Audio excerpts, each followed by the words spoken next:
Welcome to the Revolutionaries of Wellbeing podcast. I'm founder and host, Sarah McGuinness. The Revolutionaries of Wellbeing, or ROW, is a community of wellbeing managers from organisations around the globe. At ROW, we develop you as a wellbeing leader, giving you a powerful support network, professional development, and workplace wellbeing solutions so that you can focus on giving your employees the right support at the right time. To be stronger, better, and faster at improving wellbeing in your workplace, professional development is key. These discussions on workplace wellbeing are designed to inspire, share ideas, and raise awareness of important issues we can all take action on. The interviews are recorded as part of our monthly Wellbeing Wednesday webinars. In this episode, we're joined by Liam Scopes, Air New Zealand Strategic Wellbeing Manager. Few industries were as impacted by the pandemic as air travel. International borders closed, and the ability to move people and freight was significantly affected by the crisis. Air New Zealand has been through a period of significant change to their operations, headcount, and structure over the past few years. First, there was a rapid downsizing as the business shrank in response to the pandemic, and then an equally rapid growth phase as normal operations resumed. Liam shares his experience on the practicalities of managing the many wellbeing needs of a diverse global organisation of around 10,000 employees through one of the most challenging periods imaginable. So fasten your seatbelts, stow your bags, and get ready as we talk about leading wellbeing through turbulent times. Few industries were as impacted by COVID-19 as air travel, and with international borders closed and our ability to move people and freight significantly affected by the pandemic, Air New Zealand has been through a period of significant change to their operations, headcount, and structure over the past 2 years. So I'd like to very warmly welcome Liam Scopes, who is Air New Zealand Strategic Wellbeing Manager, to talk about the practicalities of managing wellbeing over this time, especially for a global organisation of over 10,000 employees. So super diverse and challenging, and lots of opportunities and everything in between. During what really has been an incredibly challenging period. So welcome, Liam. My very first question for you is, a strategic wellbeing manager role in an organisation is still pretty unique. And so, love the title, but tell us about your role and how you got into it. Yeah, great question. And great to be here. Great to be able to share some of our stories. So I should caveat, actually, I've been in this role for almost a year. So formerly it was Rachel Moon. So I've been with Air New Zealand for about 6 years in the wellbeing team. So Rach can also take a lot of credit for how we got through COVID and things. In terms of the role itself, so when it was set up, when Rachel actually started 6 years ago almost, they were really strategic in calling it strategic wellbeing, because we wanted to actually carve out a little space for it as opposed to being traditional wellness sort of approach. And so when we came in, we did a few things. Basically, the way it came about actually was on the back of a tragedy, which was the German Wings incident, which was in 2015, I think. A subsidiary, German Wings of Lufthansa pilot, was a murder-suicide and tragically flew a plane into the side of the French Alps, I believe it was, and lost all lives on board. And so on the back of that, obviously, the aviation industry were like, wow, we need to make sure this doesn't happen. And so on the back of that, our exec, who had always been really supportive of sort of wellness and wellbeing, basically to our 8 critical risks in the health and safety space, added in fatigue and mental ill health. So from our perspective, that was amazing, because it put it front and centre that, hey, the exec and the organisation really see the mental health and wellbeing of individuals as really important. And if we're not doing what we should be there, actually it does become a critical risk because of the type of work we do. I must say, the risk of actually that sort of thing happening at German Wings, I think it's 10 to the power of -9 is the chances, is what our chief pilot would tell you. It's a very, very rare and slim risk of that. But of course, what we're more concerned about is people who are suffering from some poor mental health, making a mistake, missing a step, having poor communication, or whatever that might be, which can have some knock-on effects. So that's sort of how the roles evolved. And we look after wellbeing across the business. We look after injury management and injury prevention. And we also look after, being in the aviation industry, not a little, but a side sort of project called the Special Assistance Team, which is basically an emergency response function too. So if there ever was an airline incident, we have a bunch of volunteers. Pre-COVID, it was about 250, and now it's about 160 who actually would respond and deploy from a humanitarian perspective. So what that means is just meeting basic needs of people. And thankfully, it's something we don't have to deploy very often from an New Zealand context. But we do get asked from time to time to support New Zealand events. So most recently, Whakaari White Island, we supported that deploy and had 10 set members deploy there and spend time in hospitals with people involved, just sort of providing basic needs for them until they could get their family around them. So that's sort of the portfolio itself. Yeah, the question was about my background. So I've sort of, always been like pretty physically active and that type of thing. Studied sport and exercise science and some commerce stuff coming through. Uni did a postgrad in cardiac rehab. So a lot of work with people who had a cardiac event and sort of getting them back exercising and moving, which was really rewarding. Spent almost a decade of my life, not quite that long, trying to become a professional triathlete. So sort of spent a number of years overseas racing and things and never quite cracked it on the big time, but had awesome experience doing that for a number of years. And then sort of just found my way into corporate health just through some connections I had. And initially it was sort of like some executive health coaching and health checks. Then worked for VitalityWorks Healthwork, a corporate wellbeing provider. And I guess then worked with Dan, who's on the line here, there. And it was around sort of programs and initiatives and behavior change. And so that really, I really enjoyed that and got lots of purpose and meaning from that role. And then role opened up at New Zealand. And I was, started there 6 years ago. And sort of that's where we are now. Fantastic. And so it sounds like such a rich background to have come from. And I love the story of how wellbeing has really developed in New Zealand over that time. So tell us, pre-COVID, what did wellbeing support look like on a day-to-day basis, and what were some of the strategic priorities then? Yeah, so it was actually great when we got that team set up, the strategic wellbeing team. We're a team of 7. Some of them look after injury management, and then some of us are more focused on the wellbeing. And I guess our focus, actually, we started with a campaign pretty early on, and the campaign was no more green smoothies. And so we really tried to get it out there that, hey, we're not here to provide the fruit bowls, do the yoga classes. And we've always said, hey, if you want to do that stuff, that's a great engagement. That's great for networking and connection between people. But what we're here to do is the more strategic stuff. And so our approach to wellbeing has always been, me, we, us approach. So I think it came from Aaron Jardin at AUT initially. And what that means is sort of a 3-tiered approach to wellbeing, and be that physical wellbeing, be it mental wellbeing, be it financial wellbeing. So basically at the me level, just really good quality tools and resources and support services for individuals, which I suppose is your sort of traditional wellbeing approach. So we recognize that's really important, that if people want to sort of self-service, things are there for them. The we level is what we initially did a lot of focus on. So actually, I know the people around me probably have the biggest impact on me at work. It's the peers I work with and my direct manager, working for that sort of peer support. And more recently, we've developed a formal peer support network and a bit of leadership capability and training leaders and managers just to know how to have a good conversation with someone and what support's available to offer them and that type of thing. And then the us level, and that's where we're really starting to focus on now, is the organizational factors, actually, what sort of is the underlying framework to support people from physical wellbeing perspective, mental health and wellbeing perspective. Because you think of Air New Zealand, and obviously it's the air crew we think of, it's the pilots and the cabin crew. Pre-COVID, we were 12,000 people right across the world. I think we had 20 domestic ports and 32 international destinations.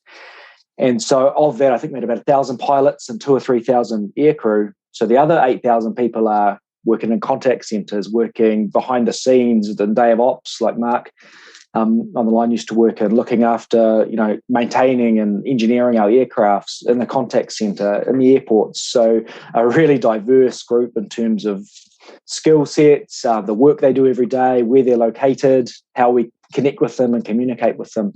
So that's always certainly been one of our biggest challenges. It's one of the great benefits of the job, is that there's so many different things going on. That challenge to sort of, I guess, connect with them and do things that are meaningful for them.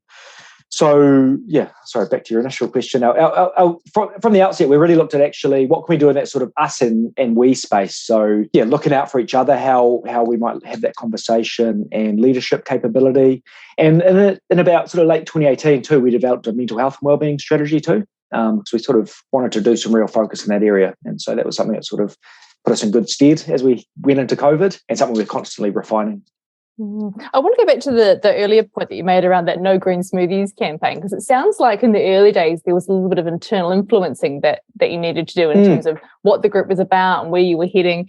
The culture in New Zealand, as an outsider, always seems to be really supportive, as you said earlier. Did you find there was resistance, or was it more around an education campaign for people to understand what wellbeing actually was? Yeah, it was probably that. It was more that educational piece. And then there hadn't, typically before that, wellbeing had sort of fell as part of health, safety, wellbeing, as it traditionally does in organisations.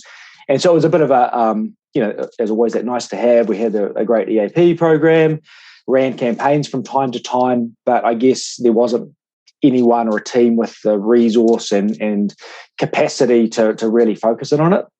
And so that's what we wanted to do, actually come in and just say, hey, this is what we're here for. We're for the strategic approach to wellbeing, as opposed to what you think of when you hear the word wellbeing or wellness traditionally. So that worked really well, and it was a bit of a little bit of influencing from the get-go, and we did that through a number of ways, with videos, with sort of external people. And our tagline sort of, I guess it still continues, is how people feel and function. So supercharging how people feel and function. In New Zealand used to have our focus used to be around supercharging Aotearoa, and so we sort of took that tagline, like, actually, well, to us, wellbeing is just supercharging or how people feel at work and at home, and how they function and can do their job and live their life. Awesome. And I love that use of language. Funny, we just talked to someone yesterday who's in the electricity industry, and they were saying, we might start using the term, lighting people up, again, it's linking that language. But tell us what happened when COVID hit. What were some of the first things that you had to do? And I can imagine sort of overnight things would have changed. Yeah, it certainly did. And it's interesting, I was looking back through some emails before, and it was the 9th of January, we got a message from one of our doctors, and he's like, this flu in China, I think it might be a little bit bigger than what we thought. So we sort of kept an eye on it. Towards the end of January, I remember sitting in a room with the HR team going through a pandemic response plan that needed to be updated from 2012 or something. And we're going through these scenarios, and I was thinking, oh, come on, there's no way we're going to get to that point of, laying people off and taking away bonuses or all that sort of stuff. And then, 2 months later, we're in the thick of that. So they had some good foresight. So, it was almost an overnight thing. Like I said, we're about 12,000 people. By probably mid-June, we were down to, we'd lost about a third of our workforce. So now lost about 4,000 people. And a lot of that was almost overnight. And we talked early on, this av geeks and people with av fuel in their blood, and just, that was their identity, that was their purpose, that was their mates at work. They'd come up, grown up with the airline. Many of our engineers had come through, apprenticeships with the airline. It was just what they'd always done. They're an aircraft engineer. Of course, I'm going to have a job for life. Our airport guys, same thing. They'd worked there forever, and that was their whānau, and came to work each day. And so it was really difficult just to go from actually, this really sort of high-flying, great place to work, to suddenly it was almost a bit of a scary place to work, because you're either stuck at home, and if you're stuck at home, chances are, your job was on the line, because who knew what was going to happen? Or if you did have to keep working, like, you almost felt unsafe, because we're telling everyone else, hey, stay home.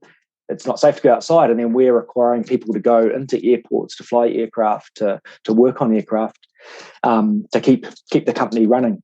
So I think Greg Foran, our new CEO, sent out a message earlier this week. It's been 991 days since we first pulled out of Shanghai, which we haven't flown back to yet with customers, but that's sort of on the horizon. But so we had just a massive drop in terms of what it normally looked like. Our capacity dropped by about 95%. We're really proud. I think every single day throughout the pandemic, since that first day, we have flown at least one flight.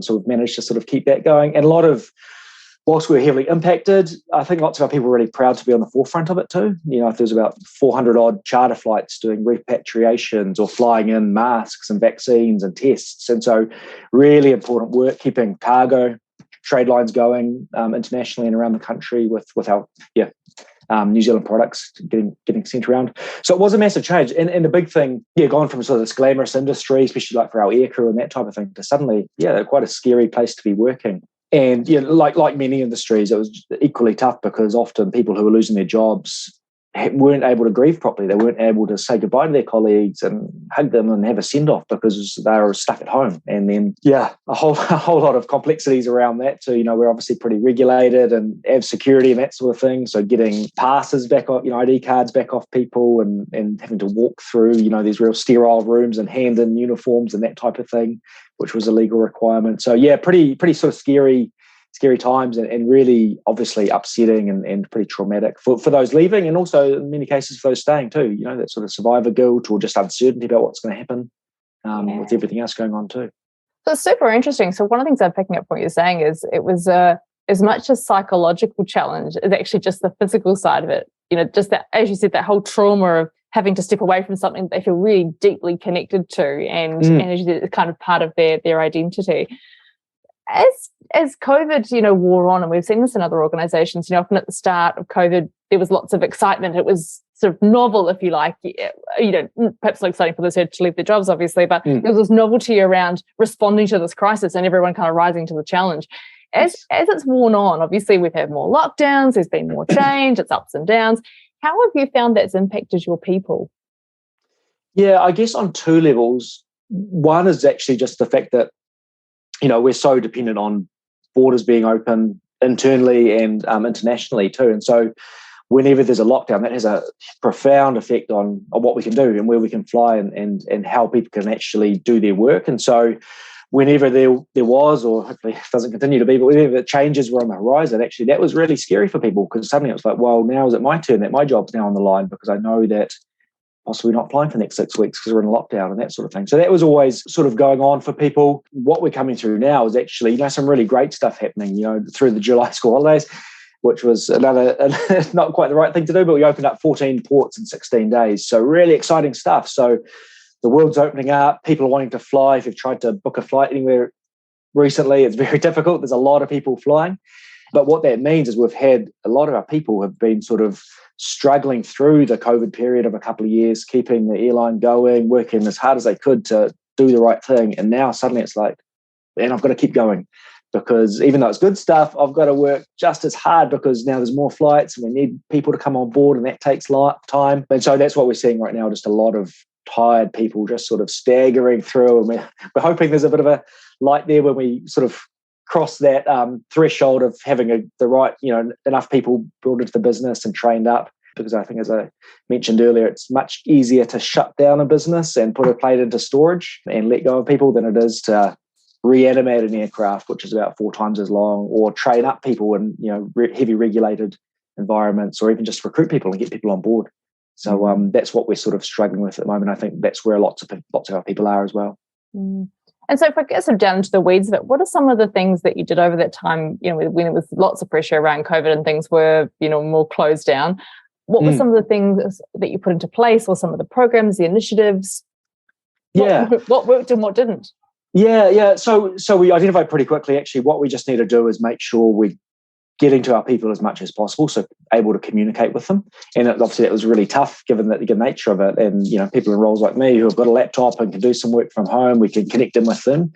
So we did try to do a lot of live streams. We're lucky to have a lot of in-house expertise. So with our medical team, we had Dr. Ben Johnson, who's our Chief Medical Officer. So he could actually run live streams, answer questions around what's in the vaccine? What does this lockdown mean? What's the risk of da-da-da? So he could answer that on the spot. So we tried to do a lot of that. We tried to do a lot of just general wellbeing live streams too, just give people some basic tips on getting some structure in their day. And if you're stuck at home, one of our sayings is always, put some pants on, actually start the day by getting up, getting dressed and adding a bit of structure, because that's what our brain likes and it doesn't like that uncertainty. So trying to get information to people like that.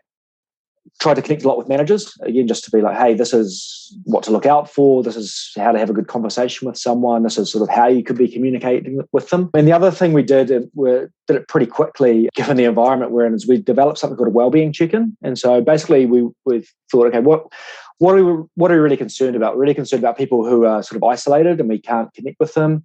We're concerned about their health, if they're okay. And so we developed this sort of like an app or an online platform that we sent weekly via text and emails to all employees. And basically it was just a quick thing like, hey, how are you doing right now? Initially it was basically, are you healthy?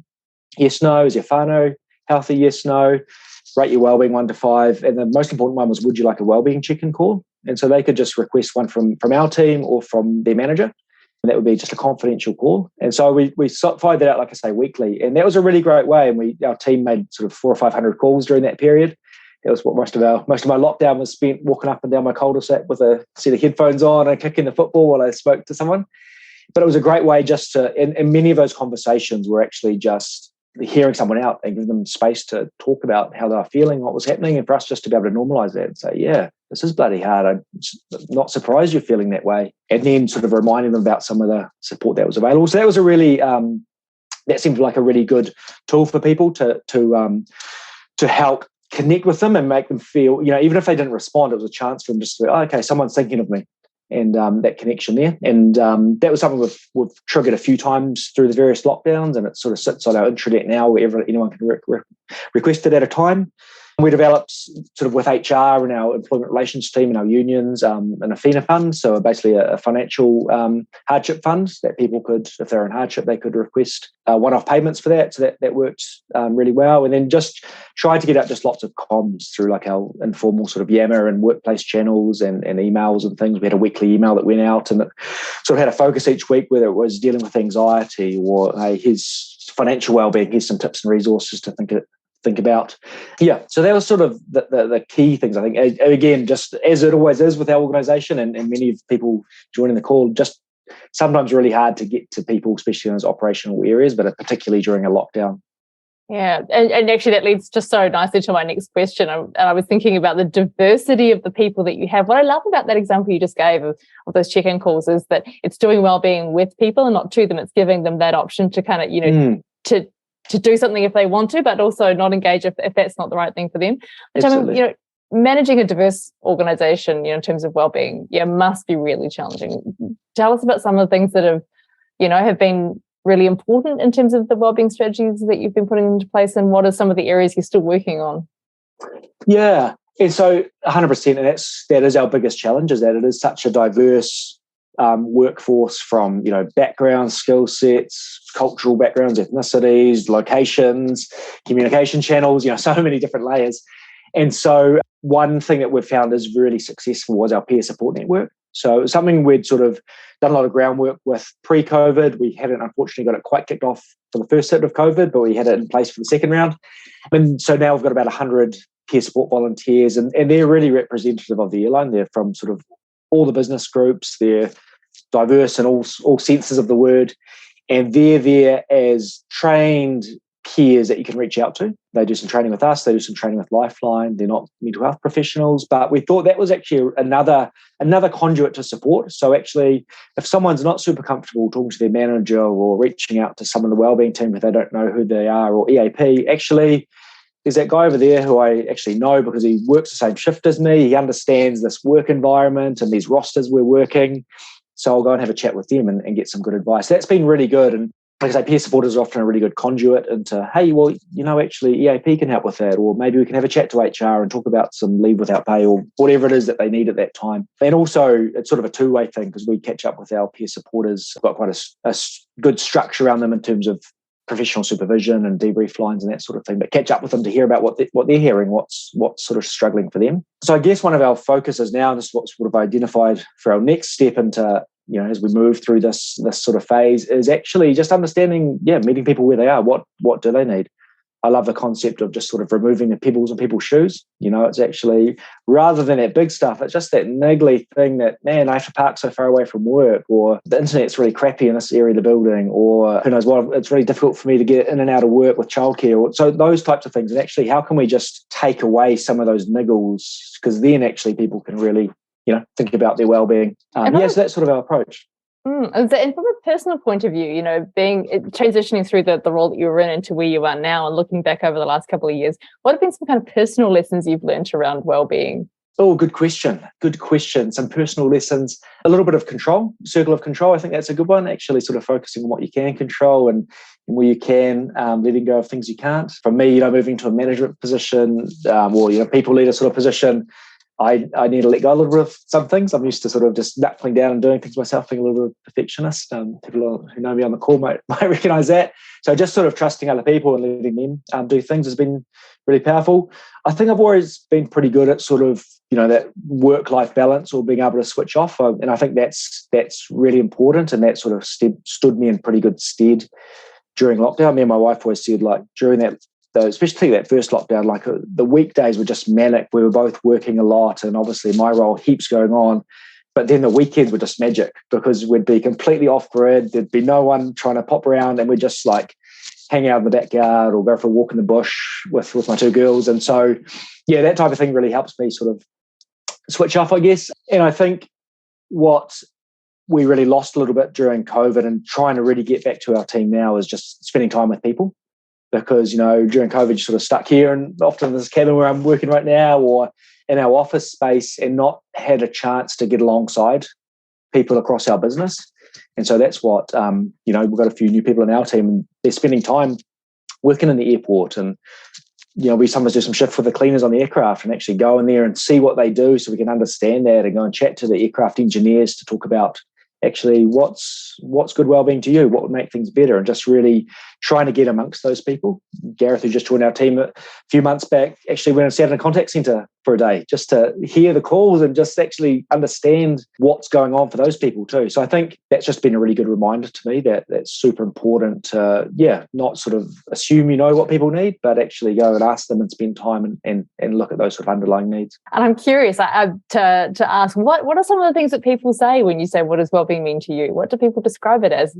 Yeah, I mean, if we say sort of what is wellbeing, then it's often sort of that holistic view. But then often if we say, what would improve your wellbeing, it is that really niggly stuff. It's like, maybe it's my pay, or maybe it's my roster. It's having to work, not that we do this anymore, but, split shifts or something like that. But yeah, I just need some decent shoes. One of our biggest wins, which I think is a massive wellbeing win recently, is that we've just finally got to a stage where our front of house staff at the airports are allowed to wear flat shoes pushing wheelchairs as opposed to having to wear, raised heels, because, man, that is, if you're walking, 20,000 steps a day pushing wheelchairs around the terminal and having to do it in heels, that's not good for your wellbeing. And so little things like that, actually, those basic things, that's actually what people often identify are, that's what wellbeing is to me, those really simple things. And if you can fix this for me, man, you'll actually make my day a whole lot better. And then maybe I can think about sort of that upper level wellbeing stuff.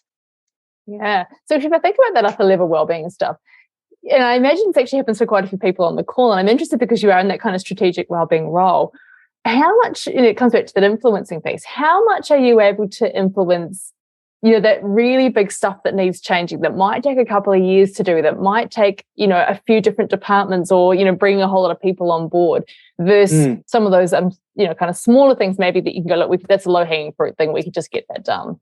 Yep. How do you manage that difference? Yeah, I think a big benefit has been just the whole COVID. I was speaking to an old colleague of mine this morning, actually, and just said, it's been a crazy period and really full on, but also really like challenging in a good way too. It's been really good sort of to try stuff and feel like you're making a difference.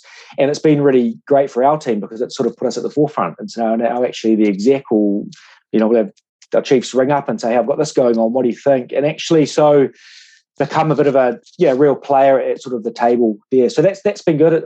Of course, it's easier said than done, and change always takes time. But for example, New Zealand's going through a big thing at the moment, because why wouldn't you, while you're coming out of a pandemic, changing the way we work and flipping to agile and something called full potential. And that's sort of been going on in our corporate areas for a little while, and it's sort of spreading across our business units now. But, the chief looking after that came to us the other day and said, hey, I just want to think about how we embed wellbeing into these sprint cycles and ways of working. And so for us, that's we're pretty proud of that and really great to see that they're reaching out to us and talking about that. Again, wait till the rubber hits the road and see if some of these things are actually implemented. But yeah, I guess it's one thing that really helps with it is just talking about that real systematic structural stuff. There's a WorkSafe conference a couple of weeks ago I spoke at, it's around mentally healthy work, actually helping those leaders and influencers understand what mentally healthy work is and how much of an impact we could have just by having good work design to people's mental health. Obviously, it flows on to all those sort of business outcomes, which they're often interested in too. But just really understanding that, a quote that I really like, and Gareth, my team, uses it too, is It's from James Clear, and it's basically, we don't rise to the level of our goals, we fall to the level of our systems. And I think in well-being, that is just so true. Actually, people can have aspirations to what they want to do each day and how they're going to structure their to-do list and take breaks and all that sort of thing. But at the end of the day, they're going to fall as low as they can to whatever the system allows them to. And so what we are really trying to do now, and this is sort of our big focus moving forward, is how do we just create good systems where people do nothing else?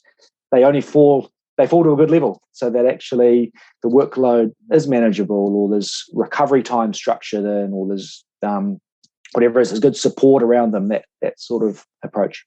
Yeah. And we love that, Ro, we love a full potential conversation. It takes wellbeing to a different place than going, we just want you to be well, to going, we actually want you to be well because we want, this for you.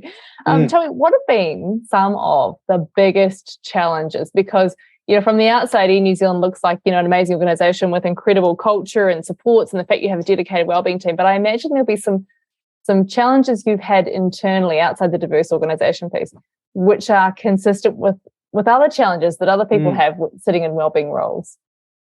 Yeah, absolutely. We always say it's maybe not quite as shiny on the inside as it is on the outside. It was actually really good. Just pre-COVID, we were doing a big push on employee experience to match it up to the customer experience. Obviously, so much of our work's around the customer experience and making that as smooth and glossy and shiny and great as possible. We're like, actually, why don't we try and do this similar sort of thing for our employees, because that would be really cool. And so we've done a little bit of work in that space, and we're sort of starting to pick that up again now. Yeah, biggest challenges, I guess, and many people on the call will probably resonate with this, is, execs say, let's do it. Yeah, GM say, let's do it. Cool, we say, let's do it. Workforce are keen. But then when it comes to the crunch and it's the middle managers and the line managers, they're like, well, we're at odds here because you're saying you want this, but we need to perform to on-time performance, or we need to get these aircraft out on time.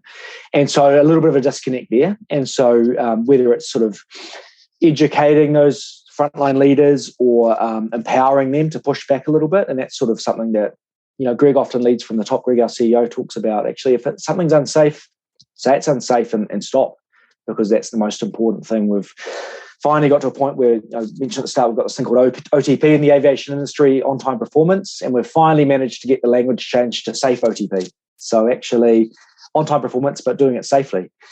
Mark's shaking his head there. He's not sure if that is actually happening, but we're sort of getting to that line. So at least it's part of the conversation now. And now the thing is actually empowering people to be like, well, yeah, what are the ramifications if I say this isn't safe and I need to stop? Because that's actually, again, where the rubber hits the road.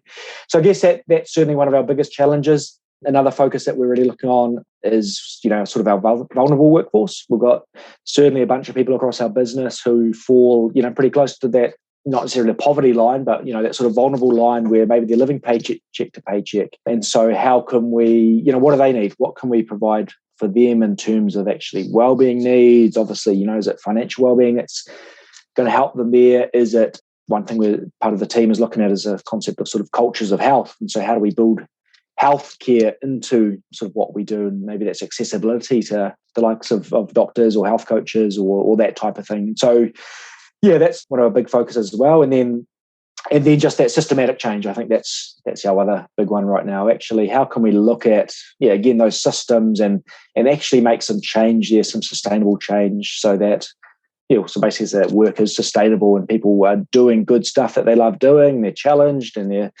learning new things, but at the same time, they're doing that safely. And actually, I just want to touch on that one, because I've written down kind of two things around what you were just saying there, that ability for people to be able to speak up around that, on-time performance safely, that takes a lot of psychological safety and a lot of trust. So I imagine that's having to be hard baked into the things that you do. And are you finding that you have to be quite deliberate about that, or it's something that's sort of evolving? Yeah, certainly evolving. We're certainly not there yet in all areas, but something, it comes down to psychological safety. You're completely right, actually, being able to call out that stuff. And it's difficult because it's, sometimes when you make a call like that, or if you did make a call like that, that affects like hundreds of people. It affects hundreds of customers. It has huge knock-on effects, which, actually roll into millions of dollars in terms of, if it's an international jet heading somewhere, that can have a big, profound effect. So it's psychological safety around that. And I guess it's back to those systems. Actually, how do we look at building things in so we don't have to be making those calls sometimes. One real difficulty we've had, again, like lots of businesses over the last little while, is we've had trouble recruiting people as we've ramped up, and then we've had sickness overlaying with that as well. And so, probably seen in the papers, there's been some flights cancelled and that type of thing. In hindsight, we've said, we shouldn't have tried to restart quite so quickly. But it's good to sort of, I guess, to acknowledge some of those mistakes that were made and pulling back on it. We've done lots of work, and Gareth from my teams, in particular with contact centre over the last little while, because, again, if you've seen the media, they've had a very tough ride over the last while, a lot of time on phones, which doesn't bode well for anyone. And so, we wanted to support them. And so we took a me, we, us approach. So actually, let's do some training with the consultants so they have some general wellbeing and resilience tools at their fingertips. We developed a contact centre peer support network, set a debrief line in place for them, because they can take some pretty horrific calls. And so actually sometimes they need a debrief on the end of that to chat to someone. And of course, in old days, you're sitting in a contact centre with 200 other people and you can look to each other and have that psychological safety and that innate support. But when you're stuck at home, working in your bedroom or at the kitchen bench, that's much, much more difficult. So trying to give them a way to connect. But then also actually, how do we systems? So let's relook at the schedule, because if we're flying an unsustainable schedule, of course there's going to be disrupts, and that's going to come back to them. So not through our influence, but through the exec, actually, they relooked at the schedule heading into summer and cancelled some flights and changed it around to give a little bit of meat in the roster, so that there's a bit of buffer either way. What else do we do? Simple stuff like put a recorded message on the start of the call, so when someone rang, they're just reminded that they're speaking with a human, and please just be considerate. We'll deal with things as fast as we can. And also self-service. So actually, rather than having to make a call, people through the app now can do a lot of that stuff as well. So trying to again sort of hit it at every level has been helpful, but it's certainly an ongoing challenge. Yeah, I can imagine. Actually, I was just thinking, you're talking about sort of almost like customer aggression. That's one thing that a lot of organisations have talked about post-COVID, that if people have less patience, and we see that in retail stores. I know some of our colleagues who work in retail type environments, or those say in councils, there is just so much more visibility now and around these organisations in terms of what's in the media, as you said, but also that face-to-face contact and just that wellbeing impact that has on people is really challenging. And so it sounds like you've been quite active in that space. Yeah, we've tried to, and it's sort of our front of house staff at the airports. They've really borne the brunt of it. Our cabin crew, because flying is normally a pretty exciting thing, but suddenly you're sort of tucked in there. You have to wear a mask. You might have to show a vaccine pass or whatever. So it became a really stressful environment. And our crew are extroverts. They're basically there to talk to people, find out about them, help them on their way, smile and talk. And suddenly, their job became no meal service, asking people to put their mask on, sitting down. It was a complete change. And so that was, really tough for them. And then obviously our contact centres as well. The call, you're obviously ringing contact centre at any time, not for good reasons normally, but just the sheer volume, that was just overwhelming for our guys, and trying to, for them, one thing we managed to do, and we're sort of still doing work on that, is actually just take away the metrics of actually, how many calls they're making, and give them a bit of space that if they need to step away from the phone for a little bit, just to take some breaths or call a manager or step outside or something. Yeah, and so trying to do a lot of work in those spaces, because you're right, it's been really tough for those people, and people's wicks are a little bit shorter, and so those frustrations often boil over a lot quicker than they normally would. What tips would you share to people on the call, in these wellbeing management roles? What are some of the things that you found that have been really important to learn along the way, or tips you can give them for influencing wellbeing in their organisations? Yeah, couple of things. We've found our peer support network's been hugely successful. We put a lot of sort of work into developing that and thinking about the framework of sort of how that would function. So that's been a great network. Adds a bit of conduit, from us out to the business. We get messaging back the other way, but also just a go-to person for people across the business, someone they relate to. So that's been really good. As always, just trying to spend time with our leaders too, get them to sort of understand the really simple things they can do to improve people's wellbeing. They don't have to be counsellors or wellbeing experts. It's just spending time with people, showing some appreciation for the work they do, some just understanding for the pressures they're under, trying to role model stuff where they can, how to have those mental health conversations, which, basically just listening to someone, giving them some space and listening. So that's been really good. Like I said, I just really encourage people to spend time with the people you're trying to help or, support. I think that's super important, because often we can sit back and think we know what they need, and what they actually would benefit is completely different. So going out, spending a day with them, understanding exactly what the work is that they do. We, a little while back, went and ran just some simple workshops with the night shift engineers, and just the fact that we took a time to go at 10 p.m. at night to spend an hour with them out on the far end of the international airport and sit in a room. They're just stoked. They're like, wow, hardly anyone comes to us at this time, and just spending time with them like that and hearing some of their frustrations and sharing some stuff, that's really useful. And then the other thing I think it's just super important is just that system stuff, actually really focusing on that root cause. So actually, what's going to harm someone from a mental health or wellbeing perspective at work? It's going to be, do their resources match their demands? What's their capabilities? Have they got some control and autonomy over their job? Are we looking after the support in place for them, the relationships around them? Are we building that? I think, the sixth one there is that change management piece, which is obviously everyone's pretty attuned to now. But just being really super clear with communication and letting people know what you know and what no one knows yet. Just being really clear with that, I think, yes, probably some things that I find most useful, and hopefully a few ideas there. Thanks again for listening today. It's been great to have you along. If you're keen to join the Revolutionaries of Wellbeing, head to Row Wellbeing, that's ROWwellbeing.com, and follow the links to sign up. If you're in our community, thanks again, and we look forward to catching up with you really soon.